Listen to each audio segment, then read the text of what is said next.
Este, denme dos.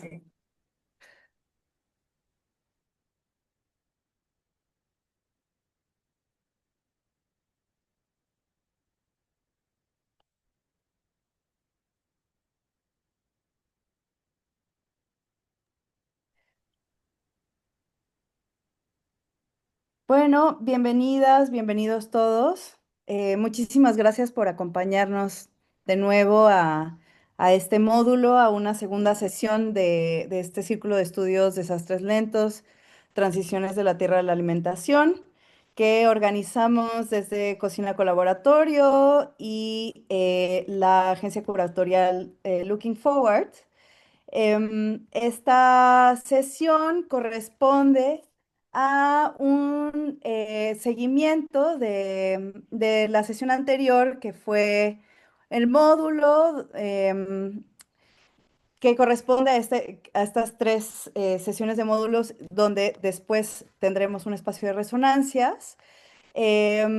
Justo el círculo de estudios que tiene que ver con desastres lentos y alimentación pues está atravesado por diferentes temáticas que pensamos desde Cocina Colaboratorio traer a la mesa para pensar el tipo de movimientos, desplazamientos, cambios que están sucediendo hoy en día en torno pues a las ecologías o los territorios en donde estamos, que nos rodean, pero también cómo es que eso afecta la alimentación y más allá de pensar el desastre como algo pues que ya no podemos parar, sino más bien cómo podemos enfrentar esos desastres y cómo podemos pensarlos desde el lugar en donde estamos hoy, ¿no? Justo este es un espacio que pues busca ese diálogo a través de diferentes perspectivas para pensar, sentir y escuchar el mundo desde otras epistemologías y temporalidades. El día de hoy estaremos, el día de hoy estaremos platicando acerca de uno de los ejes temáticos son los desplazamientos, ¿no? Que son bueno, a partir de diferentes pláticas con el equipo curatorial de este proyecto, que bueno, hoy nos acompañan Chantal, Emilio y a Sara. em, Justo estábamos pensando qué tipo de temáticas están siendo discutidas ahora, ¿no? Y qué tipo de dinámicas nos afectan más y qué tipo de ejes nos gustaría explorar. Y los desplazamientos es algo que hemos estado mirando, pues a partir del año pasado, finales del año pasado, este año, a partir de algunos proyectos en donde nos estamos involucrando con el tema de los desplazamientos de las recetas, de las lenguas, de las semillas, de los desplazamientos forzados, de los desplazamientos, pues también de los ecosistemas, ¿no? ¿Qué es qué tipo de movimientos están sucediendo ahora mismo y cómo eso se relaciona con los desastres lentos, ¿no? Entonces, bueno, para esta sesión invitamos a Columba y a Sofía Olascuaga. Y bueno, les voy a leer un poco sobre ellas. Columba González Duarte, antropóloga e investigadora, profesora asistente de antropología en the New School for Social Research en Nueva York. Su trabajo se enfoca en las relaciones entre migración, conservación ambiental y justicia socioecológica, explorando cómo humanos y seres más que humanos comparten territorios, rutas y procesos de transformación a partir de investigaciones que siguen los recorridos de la mariposa monarca a través de México, Estados Unidos y Canadá. Ha analizado las conexiones entre sistemas agroalimentarios, la migración laboral y los cambios ecológicos que afectan tanto comunidades humanas como especies migratorias. Doctora en Antropología Sociocultural por la Universidad de Toronto, con especialización colaborativa en estudios ambientales. Su trabajo se desarrolla en diálogo con comunidades científicas e indígenas de Norteamérica para documentar distintos conocimientos y formas de relación con los insectos migratorios, su práctica académica. Está guiada por una ética feminista del cuidado, desde la cual busca imaginar formas de justicia que reconozcan el bienestar compartido entre humanos y más que humanos en un mundo marcado por el movimiento y la interdependencia. Muchas gracias, Columba. Gracias por estar acá. También tenemos a Sofía Lascuaga en este módulo. Ella es curadora educativa y artista visual. Su práctica se centra en las intersecciones del arte y la educación a través de la exploración de encuentros, grupos de reflexión y programas públicos, junto con artistas teóricos, comisarios, educadores y una amplia gama de interlocutores internacionales independientes. Orozcoga fue co-curadora de la 32ª Bienal de Sao Paulo, Incerteza Viva, curadora académica del MUAC en la Ciudad de México en 2014, becaria de investigación curatorial en Independent Curators International en 2011 y becaria curatorial Elena Rubinstein en el programa de estudios independientes de Whitney Museum of American Art en 2010. Recibió su licenciatura en la Escuela Nacional de Bellas Artes en La Esmeralda.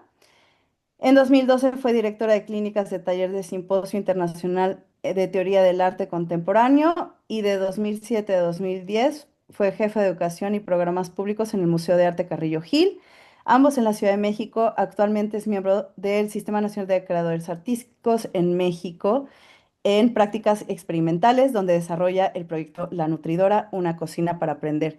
Estamos muy contentas, muy contentos de estar, pues de contar con su presencia el día de hoy. Muchísimas gracias por estar por acá.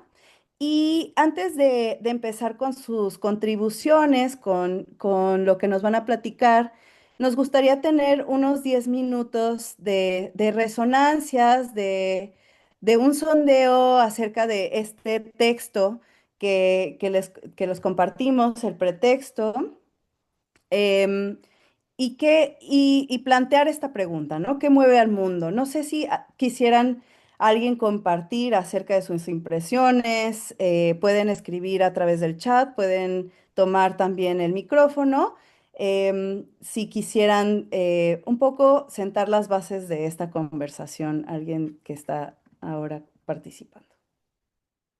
Les escuchamos o les leemos.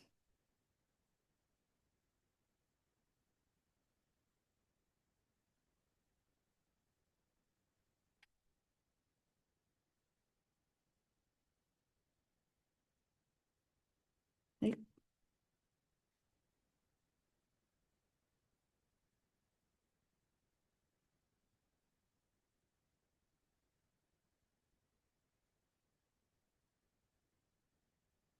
Bueno, Emilio deja acá la liga a carpetas para que puedan ir subiendo materiales, notas, etcétera. Si les recordamos que a lo largo de estos diferentes módulos,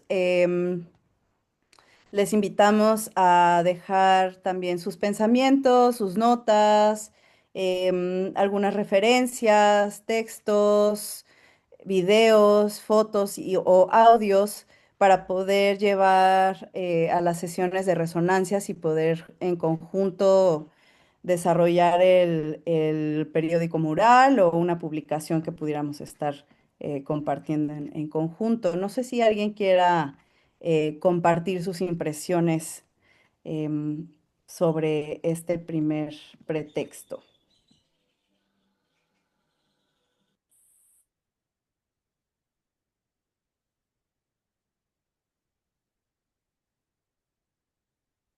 Hola, ¿te refieres al anterior o a este? A este, Al al que del les otro. mandamos hace unos días, el de Ah, ya. desplazamiento. Sí. Ujú. Nada, quería decir bueno, el texto me recuerda un montón a todo lo que es la migración bueno, creo que en este tiempo en el mundo estamos en una parte del tiempo de la historia donde se ha hecho bastante evidente la cantidad de migraciones que estamos teniendo de los diversos países de Latinoamérica hacia el mundo, ¿no? Y lo que ha presentado también bastante, no quiero decir discriminación, creo que esa no es la palabra que quiero utilizar, pero algo parecido, ¿no? Como respuesta del otro, ¿no? Cuando en realidad, como sabemos, o bueno, es lo que yo creo que migrar es algo como súper natural a, o sea, al mundo, ¿no? A los seres, a las especies, a los animales, las plantas, ¿no? Que es algo bien, bien común. Eh, Creo que la geopolítica ha hecho esta cosa como del territorio, de la pertenencia al territorio y como de, eh, sí, como de la pertenencia a un territorio, pero desde una pequeña porción y no desde algo más grande, ¿no? Que tal vez ver que somos pertenecientes a un territorio mucho más grande que los límites de nuestros países puede hacer que veamos esto de las migraciones como algo más natural y algo que puede ayudarnos a trabajar por varios grupos, ¿no? No solamente por lo nuestro, digamos, o por los límites que nos marcan la geopolítica y qué sé yo, ¿no? Nada, estaba pensando en eso, ¿no? En como la idea de que la migración es bastante natural a todos, ¿no? A seres humanos, animales, plantas, etcétera. Muchas gracias, Raquel. Veo que está Mariana. Bueno, hay Mariana, dos Marianas, sí, justo. Cáceres y Mariana Castañeda. Yo quiero compartir dos ideas al respecto de migración a partir del pretexto. La primera es que a mí la migración interna dentro de nuestro país, dentro de México, me permitió confrontar muchas cosas, muchas realidades, entender estos diferentes Méxicos y que no para todos el, el sistema de migración, aún dentro de nuestro país, es el mismo. Hay quien me decía, bueno, pues no es migración porque estás dentro de tu país. Pero pues hay distancia más corta entre España y Alemania o entre países pues marcados territorialmente como países, como entidades que en México, ¿no? Entonces cuando te mueves de Cancún a Puebla, pues definitivamente hay una migración y no para todos o para todas es lo mismo, ¿no? Lo que se nos permite y lo que no. Y también me permitió darme cuenta de que por ejemplo, cuando visitábamos sitios arqueológicos donde viven algunos compañeros, eh, hablábamos acerca del patrimonio de lo que es mexicano y me decían, y con mucha vergüenza admitir nuestro desconocimiento de, pues es que no es de ustedes, es que no es nuestro como mexicanos, es nuestro y alguien se apropió de eso llamándolo patrimonio que nos pertenece a todos. Y es como si alguien entrara a tu casa y dijera que algo les ha gustado lo suficiente como para hacerlo visitable para toda la gente de la colonia. Y bueno, es un ejemplo muy básico, pero nos sacudió a todos pensando y resignificando lo que realmente es de todos y lo que realmente compartimos. Y la segunda idea es que, bueno, yo ahorita estoy en Canadá y estamos haciendo ropa, comida, fandangos canadiense veracruzanos. Y es muy interesante qué somos cuando te confrontas con la otra edad, cuando sales de tu territorio, qué te llevas, quién eres. Y entonces se resignifica lo que eres, porque es lo que traes contigo, lo que te es importante y lo que decides plasmar en un nuevo espacio y por lo tanto cómo te perciben los otros del lugar a donde llegas. Y eso ha sido muy interesante al observarnos desde fuera, al aplicarnos un poquito de etnografía y antropología, porque descubre esas venas muy interesantes de lo que somos inconscientemente en el espacio al que pertenecemos como originarios, ¿no? Entonces, bueno, eso me movió y eso quería compartirles. Muchas gracias. Muchas gracias, Mariana. Mariana Castañeda, te escuchamos. Gracias, buen día. Hoy pues siento que mi tocaya acaba de también em, como dar pie un poco a lo que yo venía pensando de este pretexto y que pienso que es tal cual lo que el propósito de este círculo tal cual, ¿no? O sea, a mí me resuena muchísimo todo lo que no se ve, ¿no? O sea, como que siento que es el polo donde se toca pensando que ahorita, como decía el texto, en nuestro presente, con tanto contenido de todo tipo moviéndose allá afuera, ¿qué es lo que verdaderamente está desgastando? O sea, me gustó muchísimo esa parte final que decía qué es lo que da de alguna manera vida y lo que está desgastándola, ¿no? Entonces, me pareció muy profundo y es súper extenso. Yo creo que 2 horas quizás se queden muy cortitas, pero bueno, muy entusiasmada de ver hacia dónde me lleva, porque es algo tan simple, pero que en el día pues se pierde, ¿no? Y que poniéndolo en comparación justo, ¿no? O sea, Mariana decía ahorita en Canadá, pero también en cosas tan chiquitas como en el trabajo, qué traen de comer, cosas así súper simples, ¿no? Entonces, pues sí, muy, muy entusiasmada. Me gustó muchísimo el texto. Muchas gracias, Mariana. Aquí Francisco comparte.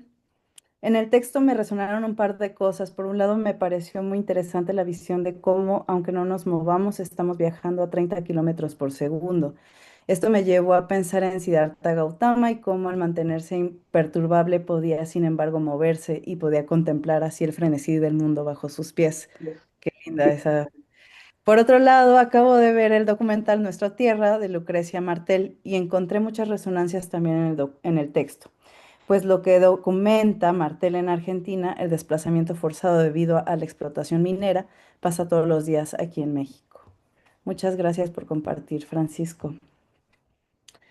Pues me parece interesante también las, em, las reflexiones acerca de la migración, porque no, nunca son eh, en blanco y negro, ¿no? O sea, creo que la migración y los desplazamientos al final traen tanto mucha riqueza como mucho desgaste y mucho cambio, ¿no? O sea, el desplazamiento es movimiento, es cambio, es interlocución, es entretejido, ¿no?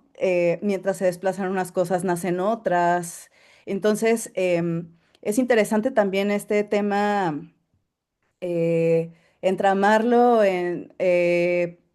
en los sistemas alimentarios, lo que comemos, las semillas, la biodiversidad, las recetas, porque creo que también hay todo un tema sobre el patrimonio o lo que, o digamos la cocina que está vinculada específicamente a un territorio, a una cultura muy específica. Sin embargo, ¿qué pasa cuando se mueve, no? Y la cocina también es de alguna manera, o los sistemas alimentarios también son de una manera, pues esos desplazamientos, ¿no? De semillas, ¿no? Quienes llevaron semillas de un lado a otro, quienes domesticaron algunas especies del otro lado del país, del mundo, donde las semillas no, no son originarias, pero que hubo una crianza mutua, que luego eso pues llevó a las recetas que tenemos hoy en día. Y claro, pues hoy en día también se ven erosionadas muchas de estas dinámicas, ¿no?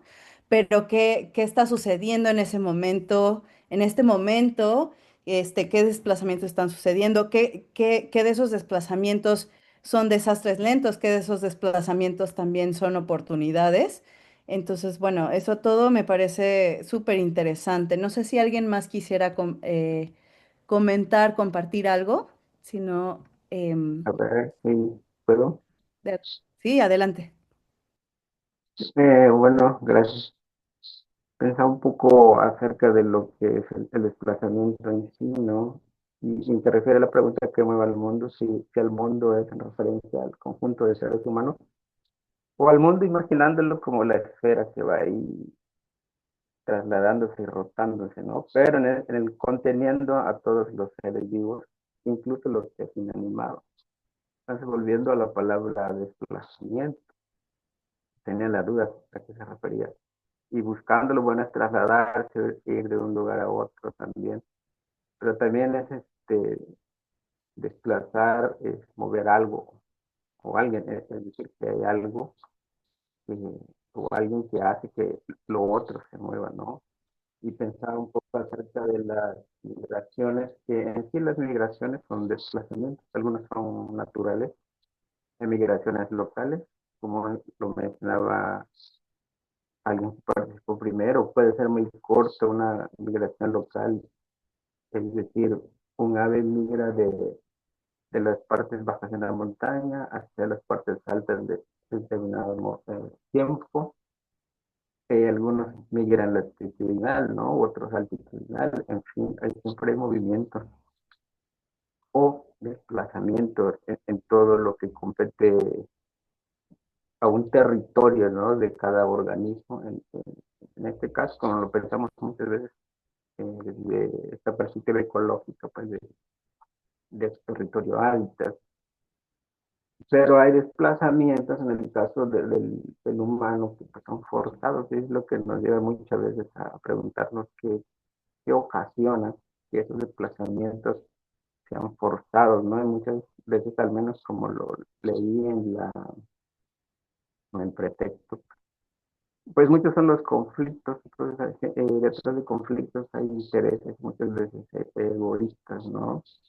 Y bueno, eso ocasiona que surjan estos otros desplazamientos que muchas veces ni siquiera debieran suceder. Es decir, no todos los organismos requieren desplazarse. Hay organismos que no, porque en donde habitan tienen su sustento, pero una vez que son forzados, pues ya no lo tienen. No así el caso, por ejemplo, eh, como es, por ejemplo, va a exponer algo así de la mariposa monarca, creo que decían, o lo van a decir. Entonces, ella Creo se que desplaza es muy naturalmente, importante y que te está, organices, hija. perdón, Sí, claro. ah, Están esos frescos bonitos de Ah, vidrio. perdón, es que hay un Sí, lo que no. micrófono abierto. sí, Gracias. bueno, sucede, de la mariposa no se me hace muy hermoso que migre de manera natural, regresa, aunque es su manera de migrar o desplazarse a larga distancia, lo causa algo más allá eh, de un factor meramente humano. Justo pasa lo contrario de los factores antropocéntricos, ¿no? Son los que ahora afectan mucho, inclusive a las migraciones de animales. Bueno, en fin, es un gran tema que es lo que quería aportar. Gracias. Muchísimas gracias, Noé. Acá Raquel nos comenta, acá en Perú hay una lucha muy fuerte por mantener las semillas originarias y tenemos leyes contra las semillas transgénicas, por ejemplo. Sin embargo, en la realidad a veces no se da como se debería o como manda el papel, entonces es una lucha constante por el reconocimiento y revalorización de las agriculturas. Hay una fuerte revalorización de la cocina peruana, sin embargo, siento que sin agricultura no tendríamos ese valor. Y a veces todo este marketing alrededor de la comida, gourmetización, invisibilizan lo que realmente es importante. Muchas gracias, Raquel. De acuerdo que creo que todo, bueno, lo que se ha comentado, ¿no? ¿Qué mueve al mundo al final, ¿no? ¿Cuáles son las causas? ¿Cuáles de esas causas son naturales o no naturales? O podríamos también poner las causas humanas como naturales o no, porque somos parte de la naturaleza. Y bueno, pues eso es lo que vamos a ir platicando en esta sesión. Y quisiera entonces invitar a Columba, muchas gracias, para empezar un poco este diálogo y, y luego vamos a escuchar a Sofía. Gracias. Voy a dejar de compartir para poder vernos bien entonces. Gracias. ¿Me escuchan bien? Te escuchamos. Muchas gracias, Columba. Pues yo preparé algunos puntos conectados con el movimiento, pero más conectados, por lo menos en esta primera intervención que haré, con la idea de desastre lento y por supuesto cómo ese desastre lento está en interacción con el movimiento o la falta del movimiento. Eh, y y creo que voy a tocar un poco en el tema que trataron anteriormente también sobre la temporalidad, porque en realidad están tan vinculados el movimiento y la temporalidad. Y la invitación del desastre lento nos hace pensar justamente en las formas en que esos desplazamientos a veces los abordamos como desde esta perspectiva muy antropocéntrica como algo urgente que está pasando en el momento, pero por los desplazamientos son lo que ha hecho a la Tierra lo que es la Tierra y a los humanos lo que son los humanos en temporalidades profundas que a veces no nos sentamos como a entender, ¿no? O nos negamos un poco a entender precisamente por nuestros antropocentrismos de querer ver la urgencia del momento. Y bueno, tenía una idea aquí, no sé qué les parece, pero a mí me hizo pensar la provocación que nos mandaron, que los desastres lentos podrían verse como un trauma, ¿no? Hay un efecto muy localizado en un momento, generalmente, en que existe algún desastre, y ese desastre después tiene como estas ramificaciones que a veces son décadas o siglos que podemos entender.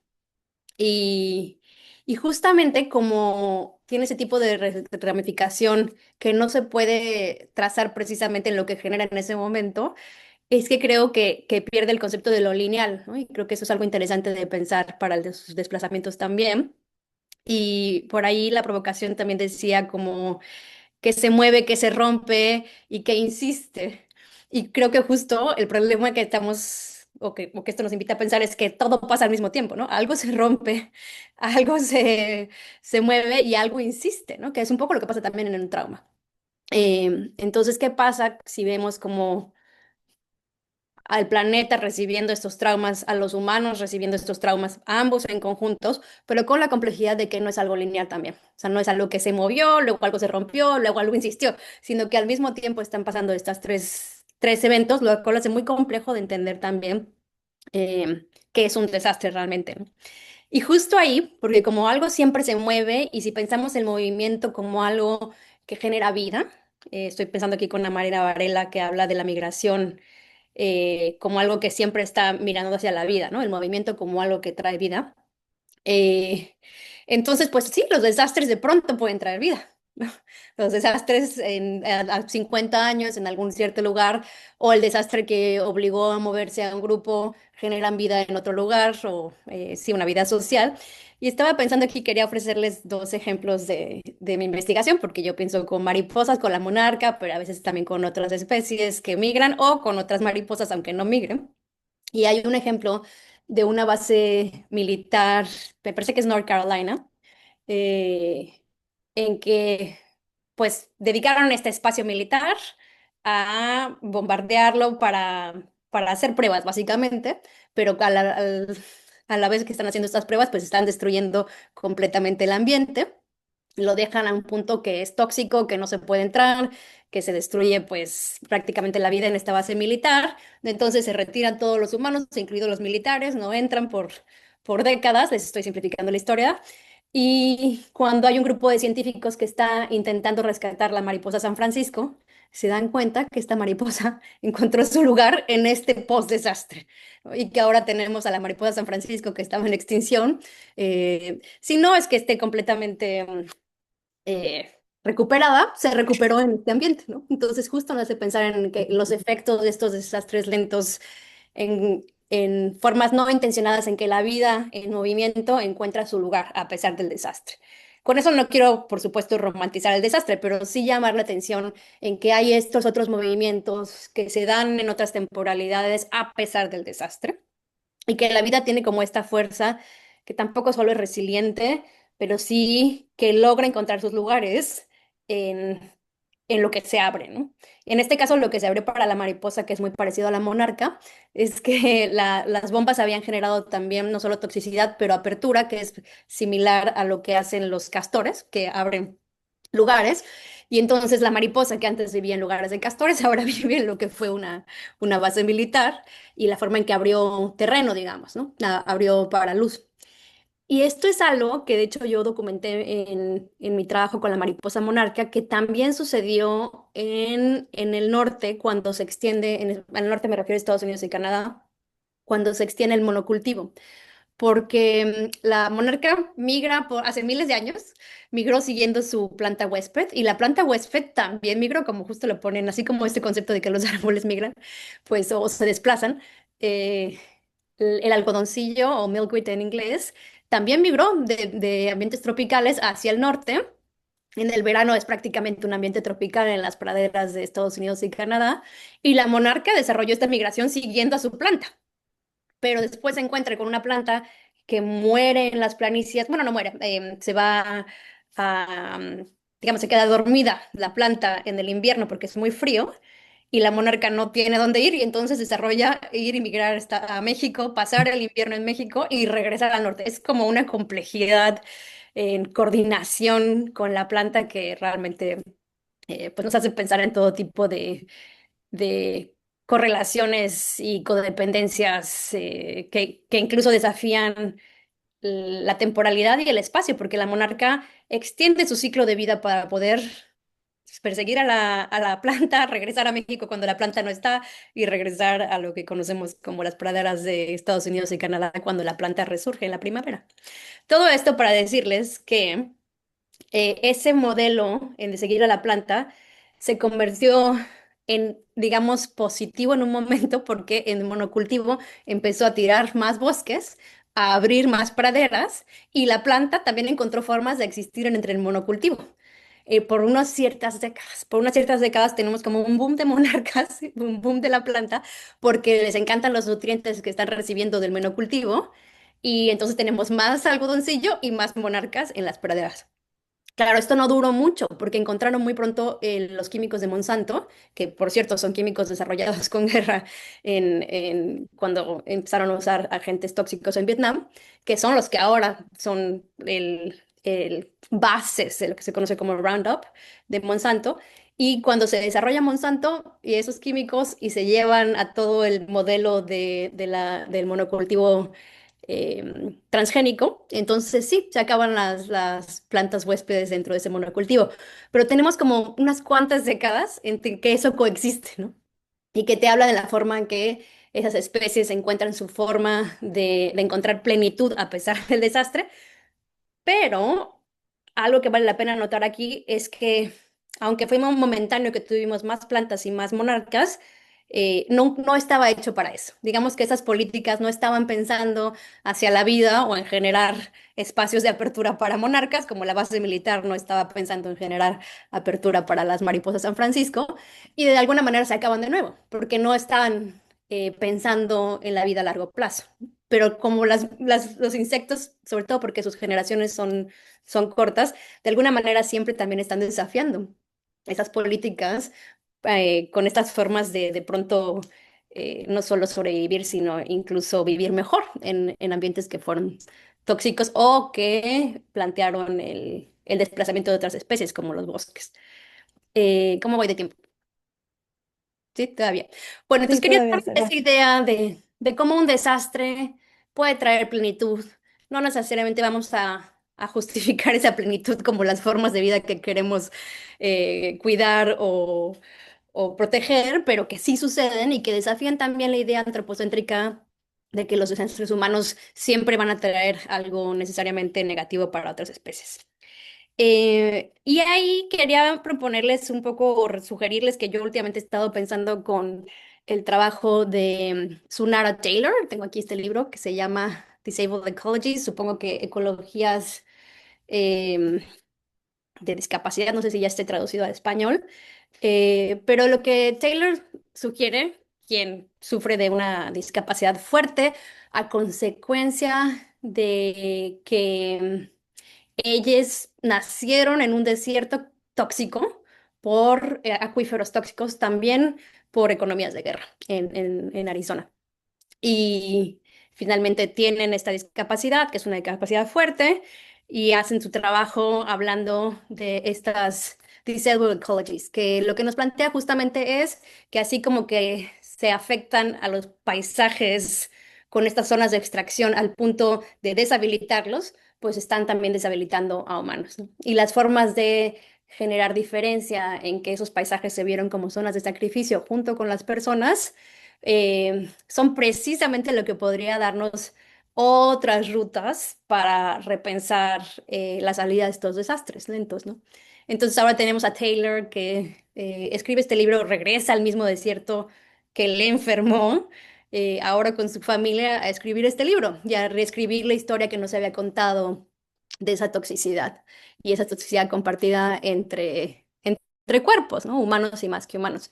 Y creo que ahí esa es la línea de pensamiento que yo he desarrollado en invitarnos radicalmente a pensar las formas en que compartimos esos sufrimientos, esos desplazos, y que muy de fondo lo que nos está invitando, creo que esto fue la primera idea que planteó alguien en el grupo, lo que nos está invitando es que desmantelemos las ideas antropocéntricas como el Estado-nación, por ejemplo, que nos impone la idea de que las fronteras deberían existir o que las fronteras son naturales o que las fronteras no se van a ir a ningún lado. para justamente pensar en cómo compartimos como especies humanas y no humanas formas de existir, ¿no? Y, y si compartimos esas formas de existir y radicalmente pensamos que tenemos em, insectos, animales, personas, eh, no sé si derecho es la palabra, porque creo que es una palabra que cada día parece más problemática, pero deberíamos tener la posibilidad de existir en plenitud y muchas veces eso es el movimiento. Podemos comenzar a repensar otras formas en que el movimiento incluso podría ofrecer salidas a los desastres del pasado, ofrecer otras formas de cuidar la vida a través del movimiento. Y pues sí, de fondo, el planteamiento que yo hago pensando con mariposas y con otras especies que migran es que tenemos que dar una batalla fuerte no solo al Estado-nación, por todo lo que implica en cuanto a los desastres naturales que sugiere, porque estos de los que les platiqué son desastres militares, ¿no? Que a fin de cuentas surgieron para poder defender el imperio y sus nuevas fronteras. Entonces, no es solo que la frontera sea una garita que si puedes cruzar o no, en realidad el sostenimiento de esas fronteras, tanto en los límites físicos en el lugar como más allá en lugares bien lejanos, más allá de esas fronteras físicas, pues trae mucho de estas formas tan extractivas de tratar a la naturaleza y a ciertas poblaciones. Bueno, lo voy a dejar por ahí por ahora. Después quiero comentarles de una nueva pieza que acaba de salir en que criticamos la idea del nacionalismo metodológico, porque lo que yo he encontrado trabajando con monarcas y con muchos investigadores que trabajan con especies que migran, es que es muy difícil salirse del marco que considera la nación como la nación, ¿no? Entonces, por ejemplo, yo intento como decir, bueno, es que Canadá y Estados Unidos en realidad no, o sea, no existen como tal, ¿no? Es una construcción que tenemos y ya no quiero limitar mi investigación a 3 países, por ejemplo, ¿no? Pero ¿cómo hacemos esto cuando pedimos fondos, cuando todas las dinámicas en las que nos insertamos, te quieres tener un SNI, va por el país que te da el SNI, ¿no? O sea, te estamos siempre respondiendo a las dinámicas del Estado-nación. ¿Cómo podríamos tener prácticas más radicales que no respondan a ellas? Si quieren, eso lo vemos en otra intervención. Gracias. Muchísimas gracias, Columba. Súper interesante. Aquí hay unas preguntas como que estaba escribiendo, ¿no? Como un desastre puede traer plenitud. ¿Qué migra juntos también, ¿no? O sea, hablas justo de esta migración de la planta y la mariposa, o sea, que primero migra la planta y luego la mariposa sigue. Y creo que también fenómeno de migrar juntos, ¿no? También aplica en muchos otros casos, incluso a las personas. ¿Y qué significa hablar de migración si no existirían las fronteras? Me parece súper interesante. Muchísimas gracias. Y bueno, acá en el chat pues han estado comentando, también están subiendo algunos textos. Les invitamos a que los textos, bueno, tanto el texto que nos recomiendas, Columba, como otros que están poniendo aquí las participantes, que los vayan, si tienen acceso a ellos, a un PDF o a un link, que lo pongan ahí en sus carpetas de Drive para que otras y otros puedan tener acceso a ellas a lo largo de estas sesiones. Muchísimas gracias. Y bueno, pues ahora le doy la palabra a Sofía. Gracias, Sofía, por estar acá con nosotras. Hola, hola, ¿me escuchan bien ahí? Sí, Te escuchamos gracias. muy bien, gracias. Súper, gracias por la invitación. Yo voy a compartirles pantalla ahorita en un segundito. Em, y bueno, a partir de la provocación de pretextos, lo que encontré fueron en realidad como un montón de imágenes y de direcciones en cada uno de los párrafos, ¿no? Creo que está hecho como un poco así. Entonces, lo que quiero compartirles hoy son una serie de apuntes, en realidad pensando que podamos em, conversarlos en conjunto y sobre todo desde una necesidad, a partir de leer el texto, de regresar o de anclar desde diferentes lugares una noción de escala, ¿no? O sea, como que creo que hay una parte entre la dimensión de los fenómenos migratorios, de la noción de desplazamientos desarraiga o escinde, ¿no? Desde un lugar de donde nos situamos y cómo entendemos de manera más concreta una noción de escala. Entonces, quiero compartirles un par de ejercicios, principalmente artísticos, aunque también vienen del campo de la educación intercultural, em, para pensar o compartirles unas claves quizá y desde ahí ver cómo podemos continuar la conversación. Entonces, la primera que me vino a la mente, que les quiero compartir aquí un segundo porque no encuentro la pantalla. Aquí. ¿Se ve ahí? Creo que tengo que hacerlo Sí, más grande, ajá, ¿cierto? puedes Ahí, poner presentar. Ay, perfecto. ahí está. Les voy a compartir las ligas y las referencias. Como tengo un periodo de presentación específico, lo estoy pensando como apuntes que podamos ampliar en la conversación y o con ligas y enlaces para que si a alguno les interesa en particular puedan echarse un clavado. Son bastante complejos en sí mismos. Esta es una pieza de una artista nacida en Colombia y que ha vivido entre Los Ángeles y Puerto Rico, que se llama Carolina Caicedo. Hace parte de un proyecto de largo aliento que va engarzando entre unos y otros títulos, entonces, pero tiene uno originalmente que se llama en inglés Be Damned, que es como ser maldecido, ¿no? Pero en inglés también la palabra damned quiere decir presa o represa, ¿no? Y viene hace mucho tiempo trabajando, entre muchas otras cosas, sobre el efecto del desplazamiento climático, pero provocado también por ciertas políticas energéticas y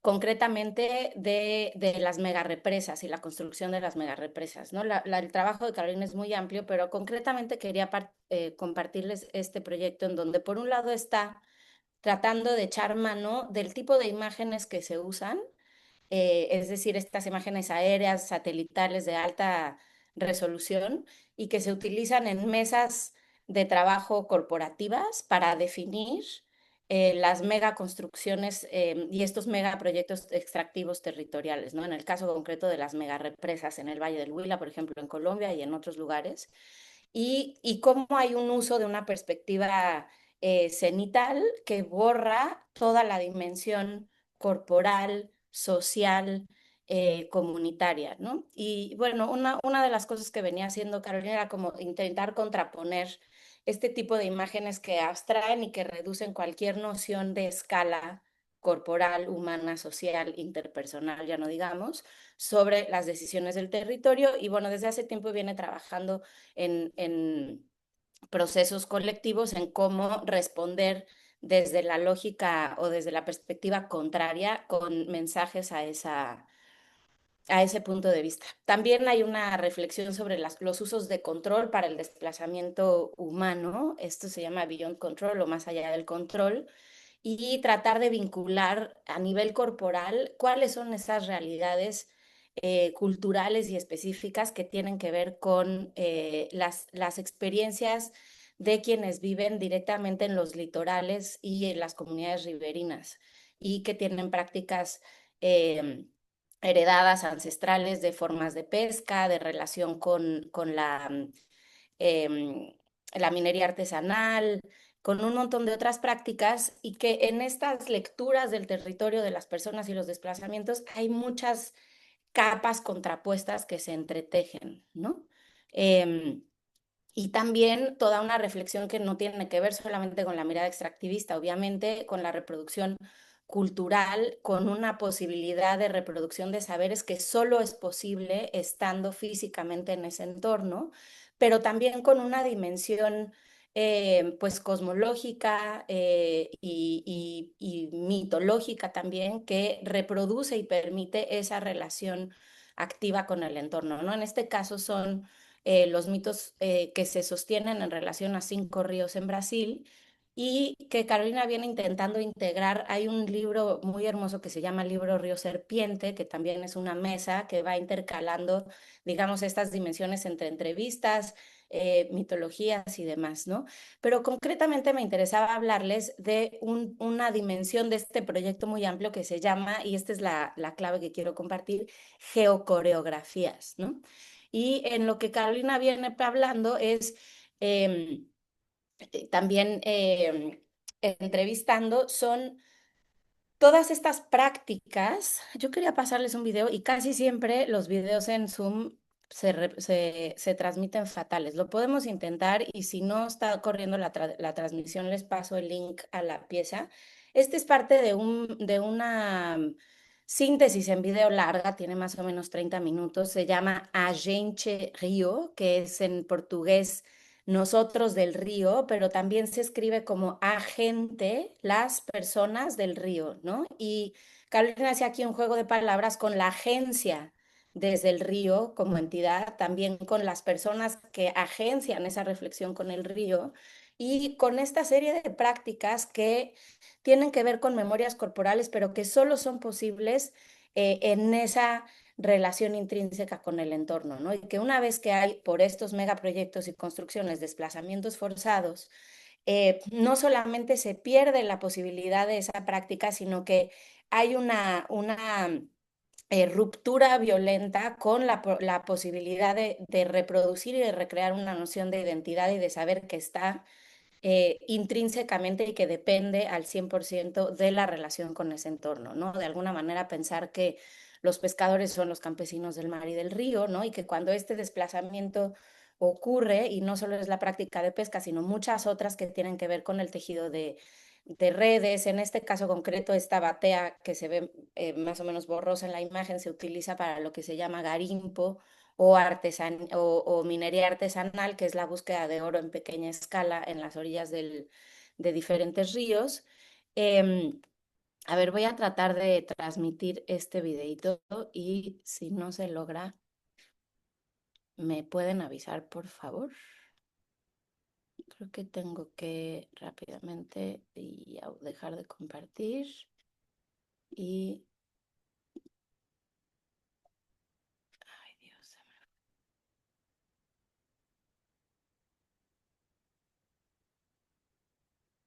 A ver, perdón, ¿eh? Un segundito. Bueno, siempre pasa esto, entonces ya no deberíamos de Sí, pedir. tranqui. A ver, quiero ver si ahí se alcanza a ver y os escucha. A ver. Uy, no, dice que está en un modo corrupto y que no se puede transmitir. Damn it. Lo había Mm, probado un segundo y funcionaba perfecto. Ok, entonces voy a tener que pausar para no perder tiempo y se los doy en un segundo más adelante. Pero bueno, básicamente son gracias. una de... ¿Eh? Creo que Emilio Sí. ya puso un link aquí en... Ah, súper. Sí, porque aquí se va a tardar en cargar, pero se los quiero narrar y de ahí seguimos, si les parece bien. El link a ver, quiero ver aquí el link. Aquí volvimos a la imagen del garimpo, ¿verdad? Sí, sí, la estamos viendo. Nada más puedes poner... Ah, no. Presentar. Sí, Listo. ahí está. Ujú. Y nada más para ver el link. Bueno, lo que hay son una serie de gestos, ¿no? Que tienen que ver con esa posibilidad de, desde el, por ejemplo, reparar las tarrayas, de el tipo de gesto corporal que tiene que ver con el lanzado de la tarraya para pescar, con el uso de la batea, inclusive con remar como en cierto tipo de embarcaciones, y que en estos casos son entrevistas o más bien... mm, actuaciones perdón, reproducciones para el video de estos gestos en conversación con gente que ha sido desplazada, ¿no? Y que no tiene más esa relación con el entorno. Y aunque es una cosa que es un gesto y que podríamos decir que es muy mínima, volviendo a pensar en la relación de escala y del desplazamiento, es este desplazamiento que no estamos viendo con una vista de pájaro o con esa relación de mapas que tenemos muy introyectada culturalmente, sino desde lo más intrínseco, incorporado y desde las memorias corporales de quienes hemos dejado de pertenecer o de participar en ciertos territorios y lo que hay en términos de ruptura con la posibilidad de recrear y mantener viva una relación de identidad con ese entorno, ¿no? Y de identidad que además es productiva, tiene que ver con un cuidado y que implica muchas prácticas y diferentes formas de vida también, ¿no? Tanto sociales como más que humanas. Entonces, les voy a dejar esta sugerencia para pasar a la siguiente referencia y espero que podamos ver el videíto tal vez más adelante. La otra noción que quería compartirles es de un artista brasileño que se llama Jorge Mena Barreto. Este es un proyecto concreto en el que trabajamos juntos hace 10 años, se llama Restauro. Y les quiero compartir que cuando Jorge habla de su práctica, él dice que su práctica es una práctica metabólica. Y eso tiene que ver con una relación muy específica. En este proyecto, la premisa que estábamos tratando de trabajar tenía que ver con cómo generar una posibilidad de vínculo y de mediación entre las prácticas de agricultura regenerativa y de agroforestería, en este caso en el interior del estado de Sao Paulo, y un contexto institucional, artístico y cultural de una bienal, que es la Bienal de Sao Paulo. Y en el caso concreto, la pregunta era cómo relacionar estas dos lógicas en las condiciones temporales, espaciales, institucionales y también de relaciones con públicos, audiencias y técnicas el contexto como una bienal. Y una de las cosas en las que George se planteó enfocarse fue en una relación metabólica con la agrofloresta, es decir, cómo comer, cómo traer la agrofloresta hacia un espacio de exposición artística. No es un museo, pero sí tiene una lógica expositiva.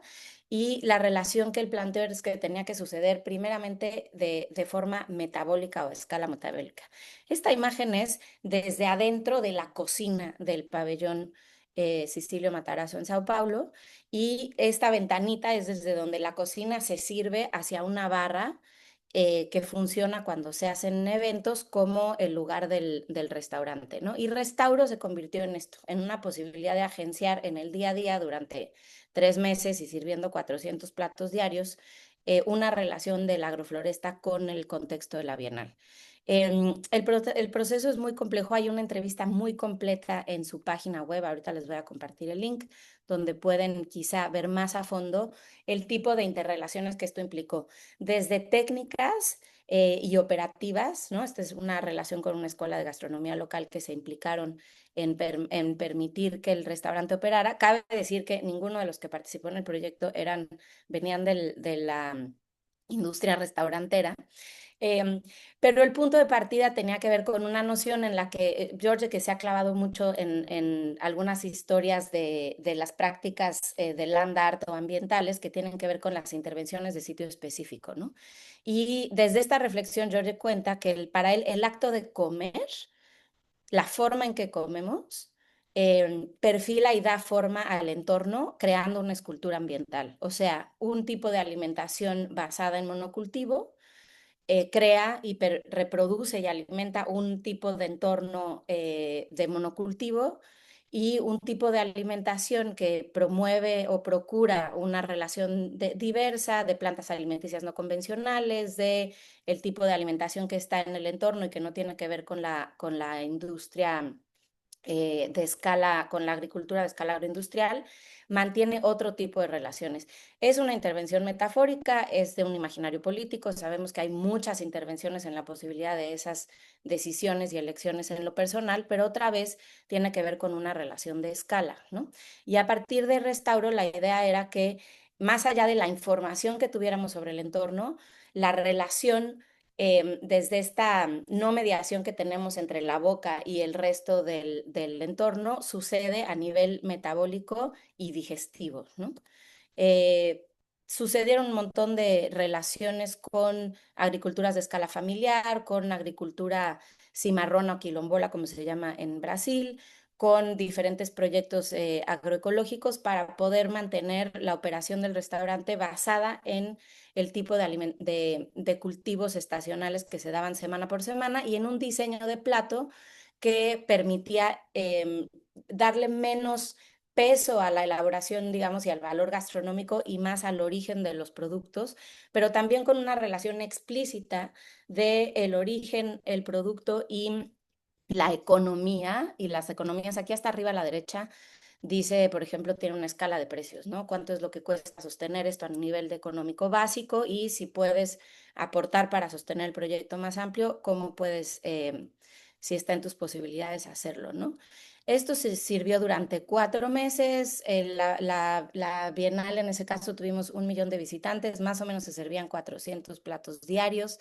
No es poca cosa hablando de escala, pero sí con un esfuerzo de mantener la relación directa. La otra cosa fue bajar el valor de la relación con la comida en el servicio, hacerlo dentro de lo posible con esa escala de comensales lo más autoservicio posible, con mesas compartidas y tratando de tener ciertos elementos de este cultivo menos mediados, presentes, o sea, los ingredientes y los productos en todas las partes del entorno. Sí que había algunas relaciones, por ejemplo, sonoras con el entorno.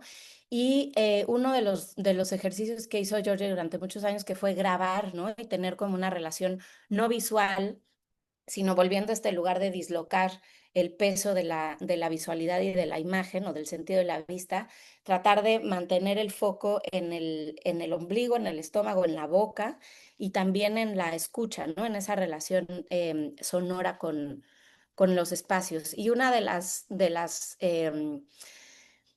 de los ejemplos o de las escuchas más contundentes y otra vez muy elemental y básica y no por eso menos valiosa, era la diferencia sonora entre un espacio de agricultura agroforestal y uno de monocultivo, ¿no? Básicamente es el silencio absoluto o el silencio marcado por una o dos especies, quizá grillos y tal, versus pues toda esa complejidad y profundidad de la agrofloresta.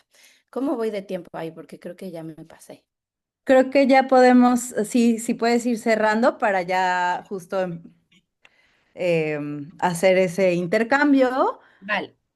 Sí, Lo otro son 3 libros, a lo mejor que les comparto nada más, aunque no hable a profundidad de las prácticas. Uno de ellos es Recuperar el Cariño, de Grimaldo Rengifo, quien ha trabajado de manera directa en PRATEC, el Programa Andino de Tecnologías Campesinas, y Guamanguasi, que es una organización que hace censos de biodiversidad, pero que trabaja desde las escuelas en tratar de retejer y de recuperar esa ruptura y esa violencia mm, epistemológica tan profunda entre lo que se enseña en términos occidentales, aunque se haya traducido a lenguas locales, como relaciones con el entorno y con los seres vivos, y tratar de replantearlo desde los conocimientos heredados, en este caso de las comunidades andino-amazónicas, andino y amazónicas en Lamas, en Perú.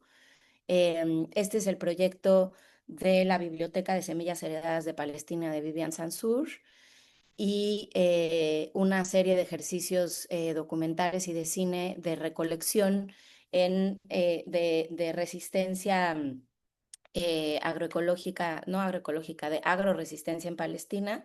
Este es el proyecto de Yumana Mana que se llama Recolectores. Bueno, lo voy a dejar ahí y luego les mando, voy a subir a la carpeta los links por si queremos profundizar en ellos. muchísimas gracias, Sofía. Gracias.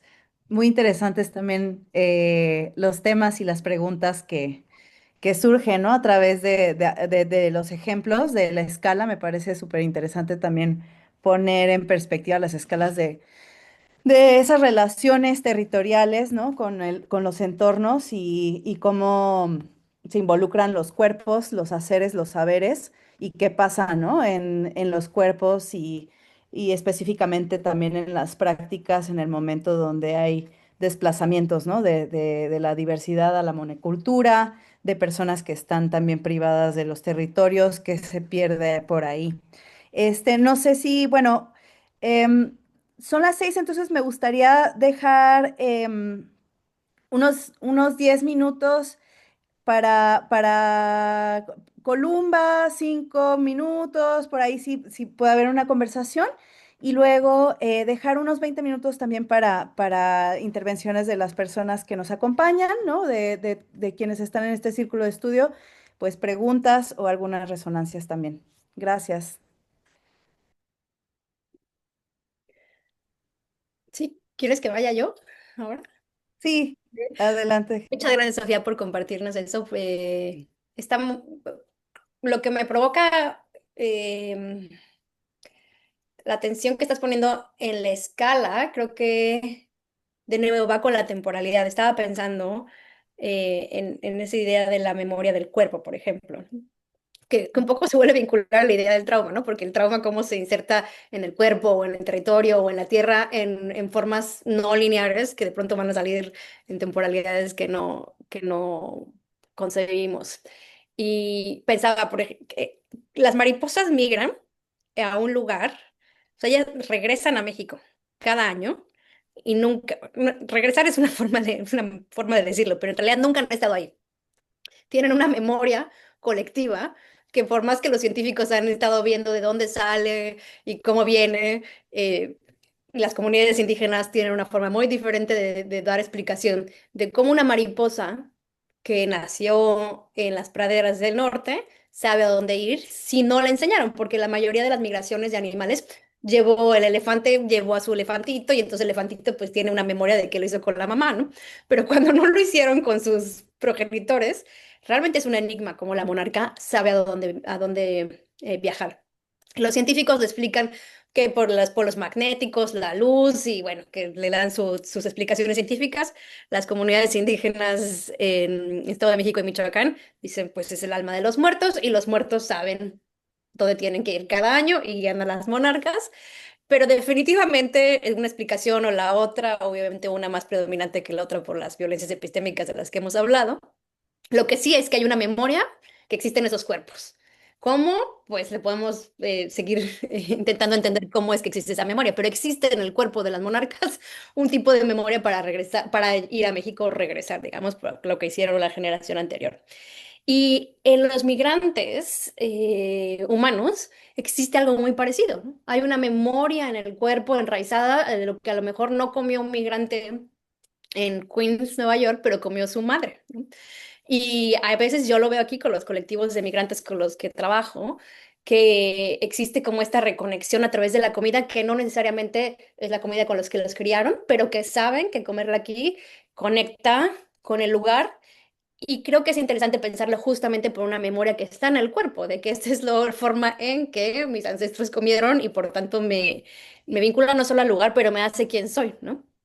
Y bueno, las metáforas de cuando la gente dice soy gente de maíz, pues es que eres gente de maíz, o sea, te hiciste de maíz y se entiende esta necesidad que hay en México, en comunidades migrantes fuera de México, de comer ese maíz, ¿no? Y hay todos estos colectivos, finalmente con esto voy a cerrar, que me hizo pensar mucho en La Morada, que es un lugar en el Bronx, que son una familia sin documentos que decide traer la forma en que ambos, ellos, la pareja, ambos son indígenas de Oaxaca, en que cocinaban en sus casas al Bronx con una comida completamente colectiva, no se paga por ir a comer al lugar, se dona lo que quieres donar, lo hacen reciclando toda la comida que están tirando todos los restaurantes y tiendas de, grandes de Nueva York que lo ven como desperdicio.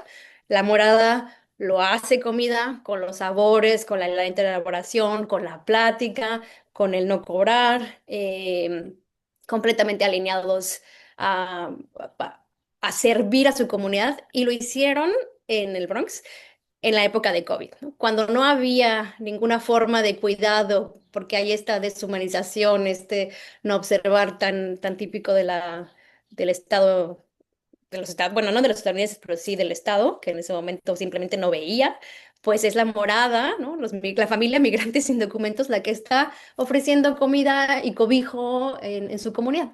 Hoy en día, la morada está perseguida de alguna manera y no perseguida porque está cuidada por su comunidad, que está afuera, está viendo y si llega ICE en algún momento, porque sí, sí están fuera a veces ICE, igual están los vecinos cuidando, ¿no? Entonces te habla como de esta forma realmente de resistir al Estado, ¿no? De vivir sin miedo a través de la comida, de la memoria colectiva, de servir a través de los sabores y del maíz, que es lo que les centran. Y nada, se los quería dejar como un ejemplo. También voy a poner un link a lo que hace la morada porque es realmente ejemplar.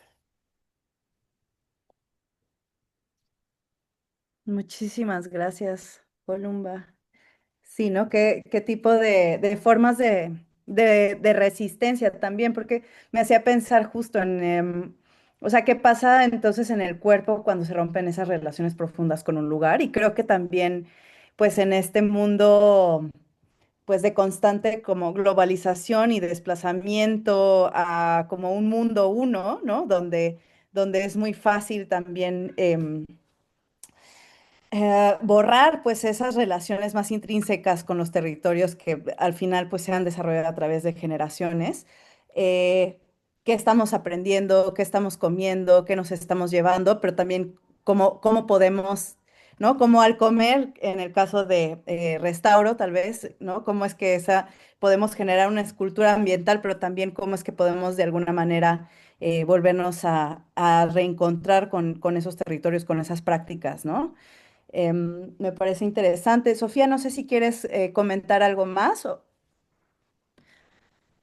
o algo, o alguien más quisiera también. Pero te doy primero la palabra a ti, Sofía, y si quieren también empezar si tienen algunas preguntas, adelante. Pues a lo mejor nada más quisiera añadir otra vez en esta cuestión de escala de recuperación en el día a día, ¿no? Un poco como lo que hablaba Columba con la morada, que una de las cosas que hace Guamanguasi, que viene haciendo hace en realidad pues más de 20 años, ellos llaman, por un lado, censos de diversidad biocultural, pero también tienen que ver con una relación con la escuela. Ahora son censos y son ferias, ¿no? Entonces hacen encuentros entre diferentes escuelas locales. Esto es en la región de la Amazonía Alta peruana, o sea, no pegado al río Iquitos, sino más bien Tarapoto y Lamas, que es por donde está esa región, y con muchas comunidades que están en diferentes contextos, y donde hay una reflexión como muy profunda que ha hecho Grimaldo sobre el tipo de violencia que se ejerce desde la escuela, inclusive cuando se llama autocultural, digo autocultural, intercultural, y cuando, como decía yo, se traduce en lenguas locales, muchas veces inclusive con profesores interculturales que han ido a formarse a ciertos centros urbanos y regresan a hacer como su labor docente en las escuelas locales, y donde el tipo de sistema, tanto de conocimientos como de evaluaciones, aunque se traduce en diferentes idiomas, y son los docentes hablantes quienes lo comparten, ya está en una clave intelectual, racional, que no reconoce muchas relaciones de aprendizaje con el entorno que existen de por sí en esas comunidades, ¿no? Entonces, esta cosa que te enseña que el agua es H2O, y que aunque te lo enseñan en quechua, cuando en el contexto de la comunidad se conoce como Yakumama y tiene un montón de relaciones cíclicas, etcétera, ¿no? Entonces, lo que hacen con las ferias de biodiversidad es que en lugar de evaluarlos con las pruebas y los planes de estudio de química y de matemáticas hechos en las ciudades, están trabajando directamente en el entorno con los saberes. Entonces, se organizan, digamos, como o traer ciertas plantas, mapas, árboles, o irse a ciertos lugares del río, y entonces estudiantes de diferentes escuelas primarias se van compartiendo directamente en el entorno qué es lo que sabe cada quien, y que siempre es un saber digamos, complejo e interrelacional, ¿no? O sea, cuando está este pajarito, quiere decir que ya va a venir tal etapa del año, y entonces este árbol ya floreó, pero aquí entonces ya podemos ver el pescado más mediano, ¿no? Y hay una relación pues complejísima que las prácticas de matemáticas y química evidentemente no reconocen, ¿no? Pero también hay un espacio de intercambio y de micunas, que son las relaciones con la chacra, el cultivo de lo que sería el sistema agroflorestal allá, y la comida, explicado por las propias infancias, ¿no? Y hacen también este intercambio de semillas, y bueno, son prácticas que se hacen en muchos lugares, pero sí me parece interesante ver cuando se han sistematizado a esa escala y con una dimensión territorial tan compleja, el tipo de resistencia que van creando de manera tan concreta, ¿no? Las publicaciones de Pratec están casi todas en línea para quien le interesen, algunas de Guamanguasia, que ahí hay un poquito menos de seguimiento, y lo que es muy interesante es que están desde hace varias décadas tratando de que la manera de narrar sea en realidad polifónica, y no es que hay un gestor entrevistando e imprimiendo las entrevistas de con quienes trabajan, ¿no? Entonces, bueno, eso era algo que quería nada más en otra relación de escala. Las publicaciones, Pratec, Programa Andino de Tecnologías Campesinas, se encuentra en línea, Y Huamanguasi tiene varias. El libro que yo compartí, el de Recuperar el Cariño, que es reciente, es de 2021 o 22, se encuentra en Utópicas y es una editorial, La Cosecha, que está basada en Chiapas y otros lugares, y desde ahí se pueden conseguir. Muchas gracias. Pues entonces, si Editorial El quieren... Rebozo, perdón, me equivoqué. Ah, La librería es La Cosecha y la editorial es El Rebozo, perdón. buenísima librería. La cosecha. Bueno, pues muchas gracias. Aquí ya empiezan a surgir algunas preguntas. Entonces, había visto que alguien había levantado la mano antes, pero la bajaron. Bueno, este es el momento. Aquí Mariana Castañeda pregunta, ¿dónde está la atracción de prácticas de este tipo en México y si se dan a esa escala? No sé si alguien quiera contestar.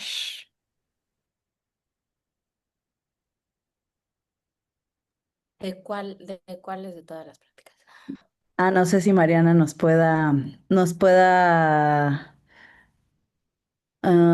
sí, nos puede ayudar a definir un poco más la pregunta. Si quieres, mientras le doy la palabra aquí a Patti Valvanera. Hola, ¿cómo están? Muchas gracias, súper interesante. Fíjense que escuchándolas, pues hay una capa más de lo invisible, nada más para ponerlo sobre la mesa, y es aquello que se mueve cuando se mueven, por ejemplo, los alimentos. Entonces, por ejemplo, cuando se mueve de un lugar a otro jitomates que requirieron mucha agua para irrigar, se está moviendo agua. Cuando se mueven semillas, vienen junto con ellas muchas bacterias, ¿no? Que no vemos. Y ayer justo nos contaban que están descubriendo que los barcos no solo transportan en sus quillas moluscos y todo tipo de bichos, sino que los aires acondicionados chupan las semillas de los territorios que atraviesan y se los llevan a otros lugares. Entonces, como que hay otras dimensiones de lo que no vemos que se mueven con las personas, con las mercancías, con los vehículos que suman, ¿no? A esta complejidad a muchas escalas. Muchas gracias, Patti. Ah, pues aquí Mariana nos dice, por ejemplo, con los censos de biodiversidad cultural o el de la Bienal. Si ¿quieres compartir un poquito más tu pregunta, Mariana? Ay, sí, perdón, quizá no me estoy dando a No te entender. preocupes. Es más como, Adelante. por ejemplo, ahorita que Sofía hablaba de todas estas prácticas como esa escala, es decir, como ejemplos de cosas que hayan pasado así en México, o sea, desde exposiciones, un restaurante, o sea, censos de este tipo, justamente es como, ¿en dónde está pasando eso en México?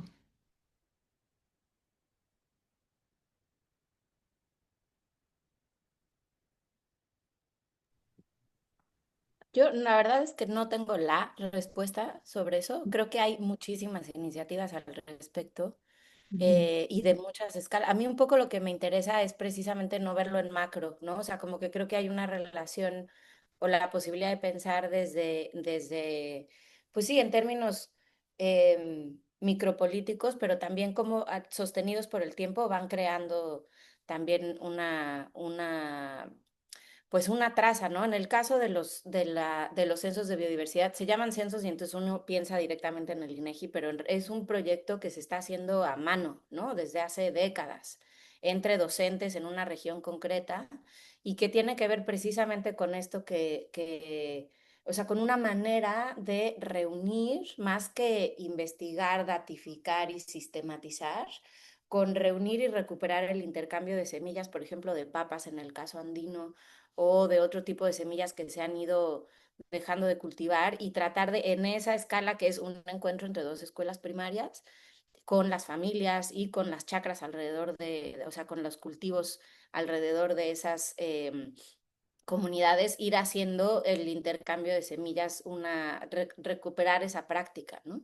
Y es algo que es muy interesante escuchar desde la experiencia de los equipos de Huamanguas y de Grimaldo mismo también, porque en realidad es bastante intuitivo y directo, ¿no? No creo que eso se planteó como hagamos un macro proyecto, lo que han tenido es el tesón y la convicción de irlo sosteniendo en una relación también cotidiana con las dimensiones de encuentro que ya existen y otras que están proponiendo para recuperar, que son las ferias y las micunas, ¿no?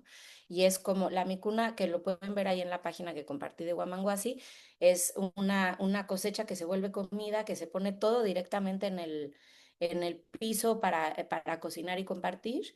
Ese ejercicio de visualizar constantemente produce un montón de relaciones a esa escala directa, ¿no?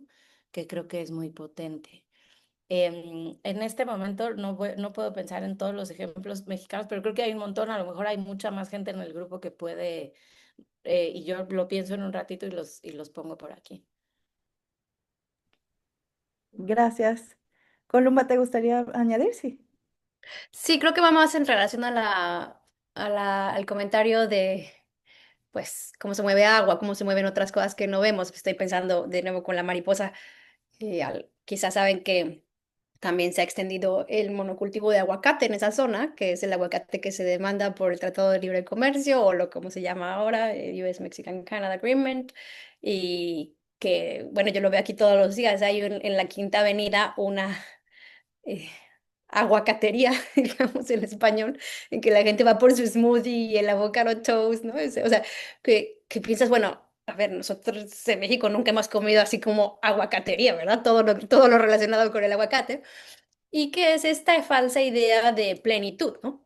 En una pieza que tengo con Juanita Soderbergh, que hablamos del cuidado relacional basado en conceptos indígenas de cómo cuidar entre especies, pero también más allá de las fronteras, justamente criticamos esta fantasía de la plenitud de si comes las berries, que también están en esta zona de extendiéndose, o el aguacate, y si es orgánico o justo, no estás comiendo injusticia, ¿no?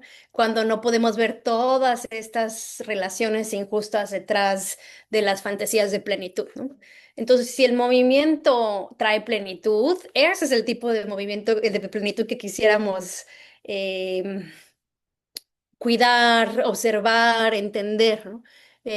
Hablando de qué tipo de movimientos, qué tipo de desplazamientos, creo que tenemos que hacer ambas cosas, porque lo que estamos viendo aquí cuando tenemos esta exportación de aguacate masiva que está acabando con los acuíferos que necesita el bosque de la Monarca y sus comunidades y todas sus especies, pues es claramente un sistema capitalista extractivo que genera lo que es Norteamérica o el concepto de Norteamérica, ¿no? Como un bloque económico con ciertos privilegios en el norte y como zonas de extracción en el sur, y tenemos que poderlo nombrar como tal, ¿no? Hay un desplazamiento que viene de una economía política que se llama un sistema capitalismo alineado al imperio, especialmente en Norteamérica. Y a la vez tenemos que poder observar esos otros desplazamientos que existen con estas memorias corporales, que cargan contra conocimientos, formas de resistir, formas de pensar distinto y que existen y se mantienen. Entonces creo que tenemos esas dos tareas, ¿no? Como siempre poder nombrar cuál es la fuerza extractiva que está generando ese tipo de desplazamientos observables o no tan observables y cuáles son las otras fuerzas que también llevamos en el cuerpo, y con esto quizá quiero como cerrar la idea de la memoria colectiva, que incluso es más allá que humana, ¿no? Como mencionábamos, muchos de los humanos o de nuestras primeras versiones de humanos nos movimos persiguiendo especies, ¿no? Como la mariposa perseguía a su planta huésped, o sea, salimos a otros lugares. O que le llamamos continentes, pero en ese momento explorar nuevos lugares, cuando el sapiens está haciendo sapiens, justo muchas veces en sintonía con otras especies. Creo que cargamos esa memoria de movernos para alcanzar la plenitud. Y nos cuesta trabajo verlo porque tenemos la imposición de las fronteras que no nos permite ver esa parte tan engranada en lo que nos hace humanos, que además nos hace humanos con otras especies, ¿no? Entonces yo encuentro como que hay que realmente desestabilizar la idea del Estado-nación que no nos permite observar, ¿no? Nos pone esta venda para entender la migración como una crisis, como un problema urgente a entender, como un problema actual, ¿no? Salirnos del lenguaje de la crisis y de la urgencia para entender que en realidad lo que nos hace humanos es el movimiento. Y nos hace humanos encima con otras especies, ¿no? Que a la vez o las vamos siguiendo o persiguiendo o las llevamos con nosotros, como siempre hemos llevado semillas, a veces intencional, a veces no intencionalmente, pero hemos siempre estado en movimiento con esas otras organismos. Y creo que si podemos observar cómo existe nuestra memoria, como aquello que nos trae plenitud, podríamos también cuidar esos conocimientos y seguir al mismo tiempo nombrando tal cual los modelos extractivos capitalistas que generan, pues más que extracción, más que desplazamiento, es pura extracción, ¿no? Y quizá también podemos usar como diferentes lenguajes, ¿verdad? Porque están desplazando, pero con un fin completamente último de extraer. Muchas gracias. Gracias. Margot tiene la mano arriba. Bueno, Patti, pero no sé si... No, mil disculpas, no la bajé. Ok. Margot, adelante. Hola, perdón, no creo que tengo suficiente internet para poner la cámara, pero bueno, yo tenía una pregunta como tangible sobre el proyecto de Restaurado, porque se me hace muy loco activar tantos como proyectos agroecológicos en esa escala, y estaba un poco como curiosa de cuántos proyectos estaban como involucrados en los pues, son 6 meses o 4 meses de la Bienal.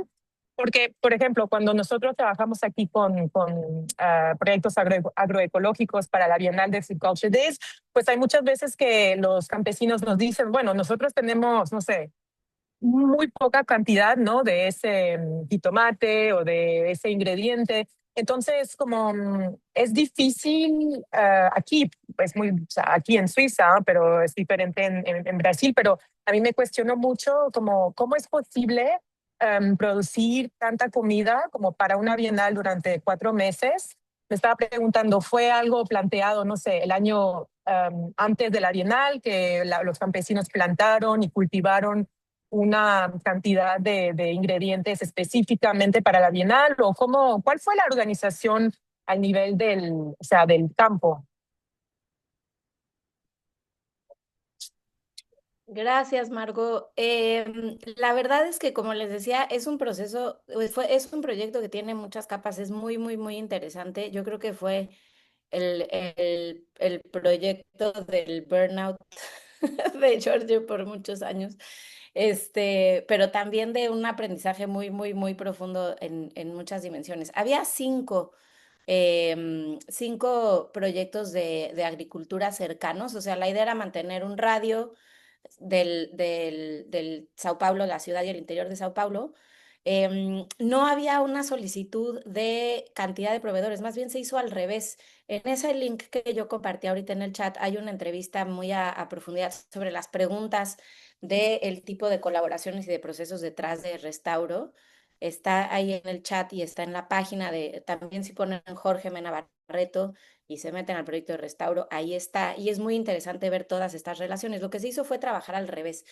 Jorge trabajó con Neca Mena Barreto, que es una pariente suya, que es una cocinera que trabaja hace muchos años en tratar de recuperar en una dimensión comercial, o sea, a partir de caterings, de eventos y de productos también, una relación con las plantas alimenticias no convencionales y con productos que están desplazados por la agroindustria en Brasil, ¿no? Esto hace muchos, muchos años. Y lo que ella hace sí es diseñar en un sentido de gastronomía y de servicio alimentario comercial los sistemas que permiten ese tipo de producción. Lo que hicieron acá fue diseñar dos platos que eran lo pasé muy rápido, pero estaban en las imágenes. Uno es un frasquito que se llamaba el frasco paisaje y que estaba inspirado en una lectura de sustratos de la agricultura regenerativa, ¿no? Para tratar de ver cómo en un frasco se podían ir haciendo capas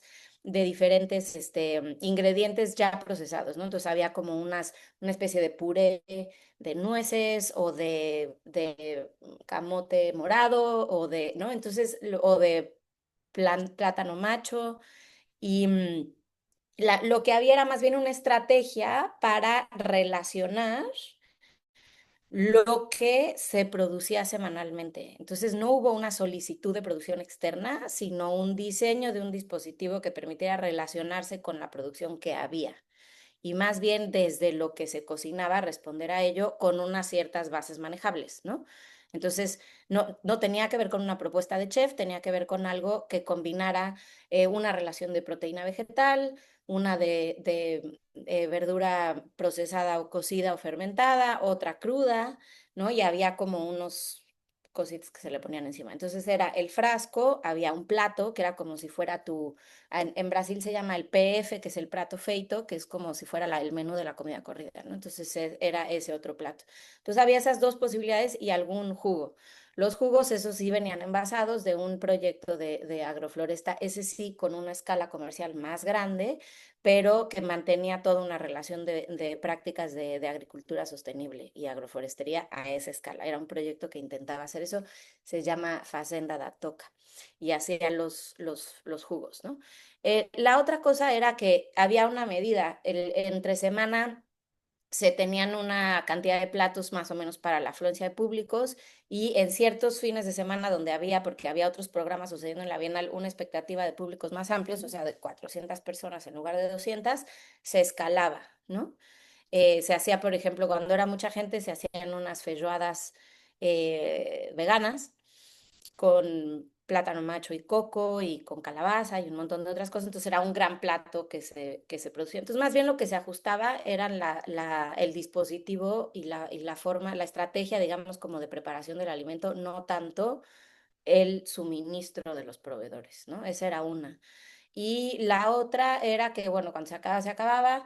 Otra cosa interesante, por ejemplo, era que dispusieron que durante ciertos días a la semana quienes éramos trabajadores de la institución tuviéramos un descuento para poder alimentarnos desde ahí.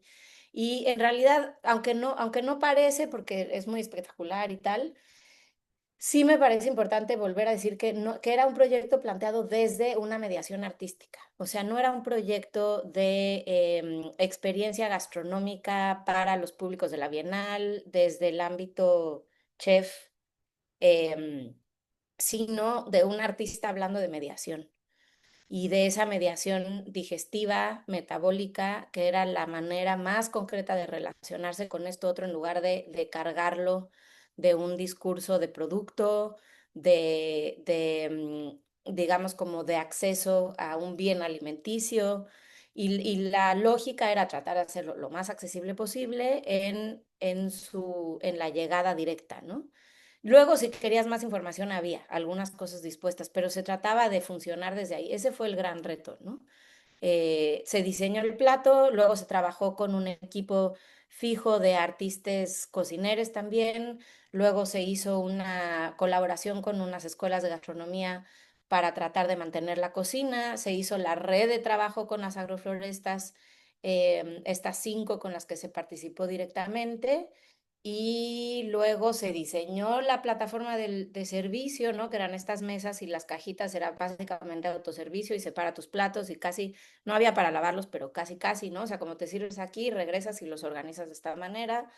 Em, sí, creo que Muchas, hasta ahí puedo contar. Hay un videíto que compartí ahí donde George explica todo esto, cuando está sucediendo todavía. No, increíble. También a mí siempre se me hace mucha, o sea, cuando hablo con Jorge, hay como una anécdota que se me hace muy linda, es que a ese nivel metabólico también, él dice siempre que el mejor como comentario que él tuvo de personas alrededor de ese proyecto fue los trabajadores de la Bienal de Sao Paulo que también comían esa comida, ¿no? Del plato feito, pero con comida vegetariana durante toda la Bienal, y que un chico vino a hablar con Jorge y le dijo, ay, es que nunca fui al baño tan fácil, o sea, mi cuerpo está cambiado. Y para mí eso, o sea, y para Jorge también, como siempre le dejó también memoria corporal, ¿no? Que cambió desde el interior, desde el metabolismo, a personas que trabajaban en la Bienal también. Sí, totalmente, y cabe decir que esto es una contradicción que sucede un montón de veces, ¿no? O sea, el lugar de la alimentación en los museos y en los espacios culturales es en general todo un tema, y no se diga en las escuelas, ¿no? Y creo que sí es una dimensión tanto política como, o sea, por ejemplo, la cantidad de gente que nos desplazamos para estudiar, ¿no? Que te cambias de ciudad, que vas a un lugar donde no tienes las horas. Nosotros, cuando fui yo estudiante de arte, teníamos una maquinita de coca, una maquinita de refrescos y una de papitas. Y había un carrito que hacía malabares, pero estábamos 12 horas, ¿no? O 14 horas en la escuela. Bueno, en fin, no me voy a clavar en el tema, pero sí, en ese caso concreto, el parque que tiene una cantidad de visitantes, o sea, la vida cotidiana del parque donde está la Bienal, que es el Parque de Ibirapuera en Sao Paulo, que es una especie de Chapultepec así gigantesco, es increíble y las posibilidades de acceder a alguna comida, uno, de precio accesible y dos, que no sea hiper procesada, son ínfimas, ¿no? Entonces sí había un tema, lo mejor que hay son puestitos de coco por todos lados, que eso es una maravilla de coco fresco, pero, pero sí es un tema, ¿no? Y yo creo que está muy presente en los espacios que habitamos, institucionales, académicos, culturales. Entonces tienes estos lugares donde el discurso va por un lado, pero la práctica cotidiana de cómo te relacionas con ese espacio, pues no necesariamente está entretejida, ¿no? Entonces, bueno, ese fue el gran gesto Gracias. metabólico de Gracias, Sofía. Pues ya son las 10:30, así es que pues Yo quería, vamos Mariana, a perdón, cerrar. Sí, claro, justo Marina, te iba a decir sí, perdón, nada más un quería añadir último algo que comentario. me hizo pensar Adelante. justo estos últimos comentarios, se lo puse ahí, debe haber alguna versión en español, esa es la que encontré, la película Daughters of the Forest, que es una belleza porque ahora que mencionaba Sofía que nos movemos para estudiar, son dos mujeres indígenas que salen de la comunidad, quieren estudiar, porque quieren como que traer el conocimiento indígena y científico sobre los diferentes tipos de hongos de su comunidad. Es imperdible, es bellísima, tiene que ver con todo la recolección de hongos, aunque no tuvimos tiempo de hablar aquí, pero eso lo quería traer porque tanto hay mucho movimiento para traer comida que es sana, diferente, única, que requiere un conocimiento y una forma incluso de moverse en el bosque muy específica, ¿no? Y que guarda conocimiento milenario, tanto de la planta como de las comunidades. No se la pierden si la pueden ver, de una directora mexicana, Otilia Portillo, y las mujeres que la protagonizan, es una belleza. Quería cerrar con esa recomendación. Muchísimas gracias. Ay, María, estamos ya 3 minutitos, arriba del reloj, entonces disculpa Mariana, no vamos a poder atender la pregunta, pero cualquier cosa, también podemos seguir una conversación, ¿no? A través de los momentos de resonancias y pues de nuevo agradecerles a todas, todos que están aquí acompañándonos en este círculo de estudios, en este segundo módulo y bueno, Sofía Columba. Un placer platicar con ustedes. Muchas gracias por toda su experiencia, por sus palabras y pues que tengan un muy bonito día. Les mandamos un abrazo. Muchas gracias. Gracias a todos. Cuídense Gracias. mucho. Muchísimas gracias. Hasta luego. Gracias. Mm.